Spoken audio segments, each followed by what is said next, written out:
a winner. If AMD can keep this thing in stock and you have $600 to spend on a gaming GPU, you are gonna love this thing, and NVIDIA needs to respond now, or AMD might actually take some real market share for a change. AMD's RX 9070 XT launches at $599. Reviews are glowing. Benchmarks show it matching cards costing $400 more. The gaming community goes wild. This is the GPU everyone was waiting for. Affordable, powerful, finally a reason to consider AMD over NVIDIA. Buyers rush to retailers, add to cart, checkout, out of stock, refresh, still out of stock, try another retailer, gone, try a third, never had any. Within 4 hours of launch, the RX 9070 XT is completely unavailable everywhere on Earth, and it stays that way for weeks. The card that was supposed to be AMD's greatest triumph became their most frustrating launch in years. Fans who were ready to hand AMD their money are furious. And the chaos revealed serious problems AMD still hasn't solved, despite years of chances to fix them. The launch that collapsed in hours. And the other thing is the stock situation. Now, if we do actually look, you still can't really buy a 9070 XT. I mean, I got really lucky. I got it for MSRP because I went day one to Micro Center. Micro Center just happened to have the entire world stock. AMD announced the RX 9070 XT weeks before release. Reviewers published benchmarks. The internet collectively decided this was the GPU to buy. Value of the year. NVIDIA killer. Best mid-range card in years. Every major hardware channel recommended it. Every gaming forum had threads about it. Demand was clearly enormous and visible to anyone paying attention. So when launch day arrived, AMD and their retail partners had one job: have enough stock to meet the demand they could clearly see building. They failed completely. Total RX 9070 XT units available at launch across all retailers in the United States combined, approximately 15,000. For a country with 150 million PC gamers. The cards were gone before most people on the East Coast finished their morning coffee. West Coast buyers woke up to empty shelves before they even had a chance. Jake Morrison runs a PC building service in Seattle.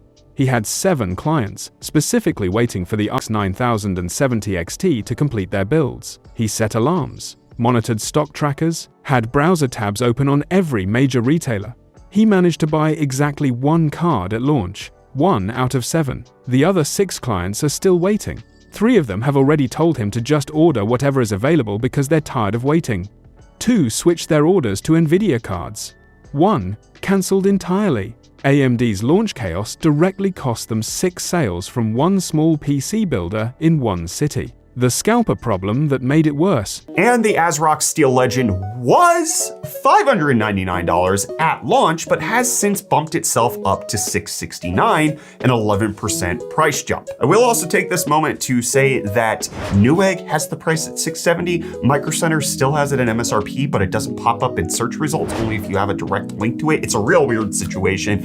When legitimate stock vanished in minutes, scalpers filled the gap immediately. Cards that retailed at $599 appeared on resale platforms within hours at $850 to $1,100, nearly double the official price. The same buyers who celebrated AMD for offering value at $599 were now being asked to pay more than the NVIDIA card they were trying to avoid. The scalper situation revealed something important. AMD either couldn't prevent bot purchases or didn't try hard enough. NVIDIA's recent launches had similar scalper problems, but retailers eventually implemented purchase limits and verification systems that reduced the worst of it. AMD's retail partners had almost none of these protections in place for the RX 9070 XT launch. One buyer on a hardware forum documented purchasing 7 cards using automated tools before any limits triggered. 7 cards, 1 person, while genuine buyers got 0. Sarah Chen is a college student in Toronto who saved for 4 months to buy the RX 9070 XT at $599. She had the money. She was ready. She missed launch stock by seconds, according to her cart timer. Spent the next 2 weeks checking stock alerts daily. Never found one at retail price. Eventually found one at $849 from a reseller. She couldn't justify the extra $250. She's still waiting. I saved specifically because AMD promised good value. $849 is not good value. That's almost what NVIDIA charges. What was the point? Her frustration is echoed across thousands of similar stories flooding AMD's social media pages and community forums. The communication failure that angered fans. Yeah, well, people are worried about missing out. And that's why those stupid expensive models that really shouldn't be selling have been selling, because people have no confidence that in a couple of weeks from now, supply will have. When stock disappeared and buyers grew frustrated, AMD went quiet. No official statement on launch day about supply levels, no acknowledgement of the chaos on social media, no timeline for restocking, no explanation of how many units were actually available. Just silence while their community forums filled with angry posts and their Twitter mentions became a wall of frustrated buyers. 3 days after launch, AMD posted a brief statement, acknowledged high demand, promised more stock was coming, gave no specific dates, no numbers, no regional breakdowns. The statement was 3 sentences that communicated almost nothing useful to buyers trying to plan their purchase. Compare that to how companies like Sony handled PlayStation 5 shortages, regular updates, specific restock dates, retailer partnerships with queue systems.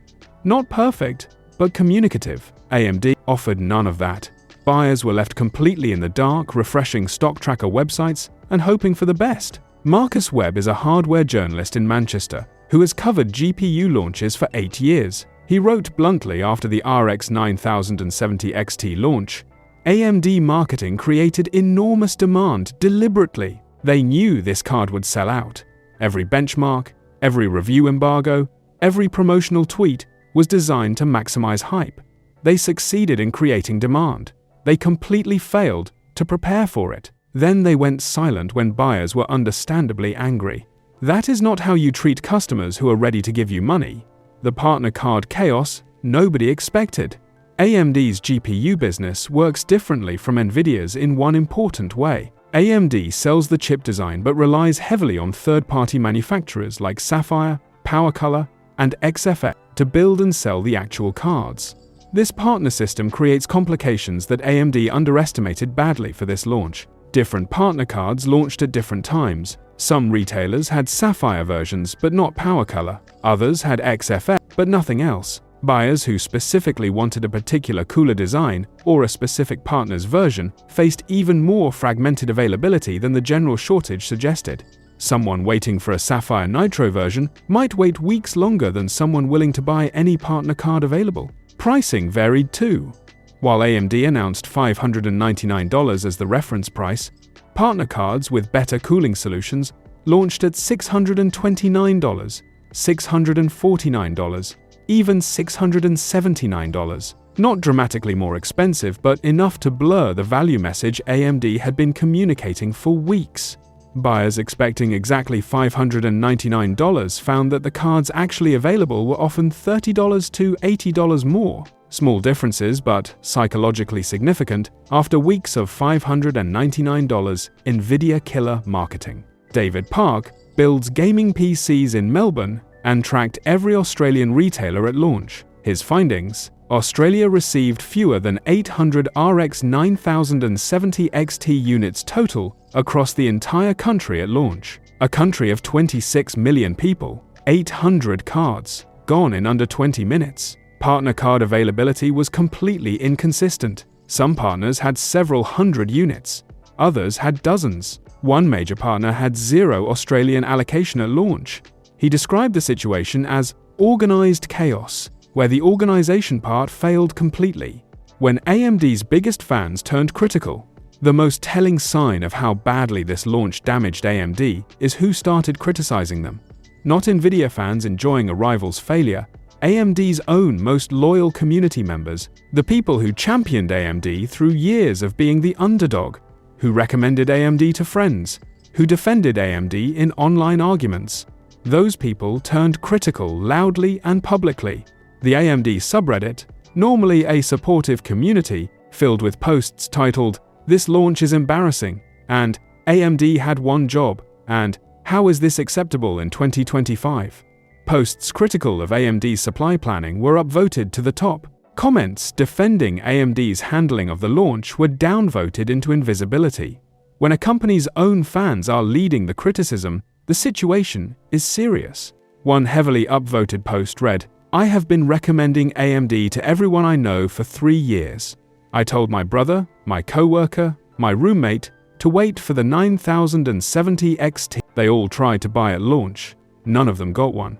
My brother ordered an RTX 5070 Ti yesterday because he's tired of waiting. I feel personally embarrassed for hyping this launch. AMD let all of us down." That post received 47,000 upvotes. The replies were thousands of people sharing nearly identical stories. The production reality AMD needs to confront, the underlying cause of the shortage, is manufacturing capacity. AMD produces their GPUs using TSMC's advanced manufacturing process, the same process used for many other high-demand chips. Securing enough manufacturing capacity to meet GPU demand requires planning months in advance. AMD either underestimated demand or couldn't secure enough TSMC capacity to meet the demand they should have anticipated. This is not a new problem for AMD's 6800 XT launch in 2020 had identical issues. The RX 7900 XT launch in 2022 was similarly chaotic. Each time, AMD acknowledged the problem. Each time, they promised to do better next launch. Each time, the same shortage situation repeated. At some point, repeated failures stop being bad luck and start being a structural problem that AMD hasn't genuinely committed to solving. NVIDIA has their own supply problems at launches. The RTX 5090 shortage was real and frustrating. But NVIDIA's mid-range cards, the volume sellers, typically reach reasonable availability faster. AMD's shortage is concentrated specifically in the cards that matter most for mainstream buyers.